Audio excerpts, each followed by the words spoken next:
श्रीराम प्राणप्रतिष्ठा सोहळा आणि छत्रपती शिवाजी महाराज जयंतीनिमित्त पुन्हा एकदा महाराष्ट्रातील राशन कार्ड धारकांना आनंदाचा शिधा वाटप करण्यात येणार आहे. हे अतिशय एक आनंदाची न्यूज आहे जे राशन कार्ड धारक आहेत महाराष्ट्रातील. तर या व्हिडिओमध्ये नेमकं या आनंदाचा शिधाचा लाभ कुणाला मिळणार आहे, तसेच या आनंदाच्या शिधामध्ये किती वस्तू आणि किती घटक असणार आहेत हे सर्व व्यवस्थितरित्या मी सांगणार आहे. तत्पूर्वी चॅनलला नवीन असाल तर लाईक आणि सबस्क्राईब करा.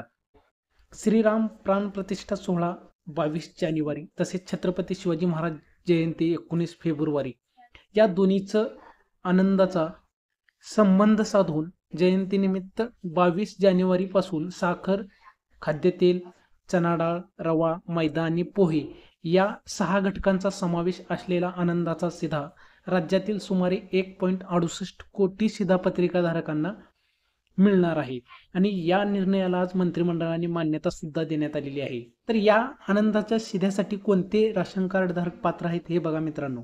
राज्यातील अंत्योदय अन्न योजना आणि प्राधान्य कुटुंब शिधापत्रिका धारक, त्याचबरोबर छत्रपती संभाजीनगर व अमरावती विभागातील सर्व जिल्हे, म्हणजे छत्रपती संभाजीनगरमध्ये 8 जिल्हे आहेत आणि अमरावती विभागात 5 जिल्हे आहेत, असे सर्व मिळून, तसेच त्याचसोबत नागपूर विभागातील वर्धा या 14 शेतकरी आत्महत्याग्रस्त जिल्ह्यातील दारिद्र्य रेषेवरील APL केशरी शिधापत्रिका धारकांना सुद्धा 1 किलो साखर, 1 लिटर खाद्यतेल, चणा डाळ, रवा, मैदा व पोहा प्रत्येकी अर्धा किलो याप्रमाणे या 6 वस्तूंचा समावेश असलेला आनंदाचा शिधा म्हणून वितरित करण्यात येणार आहे.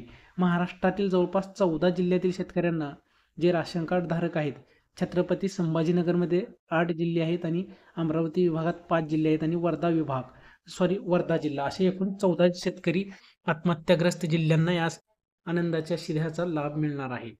तसेच आनंदाचा शिधा प्रति संच म्हणजेच प्रति किट मागे 100 रुपये देऊन तुम्हाला या सवलतीच्या दरातील शिधेचा लाभ घ्यायचा आहे.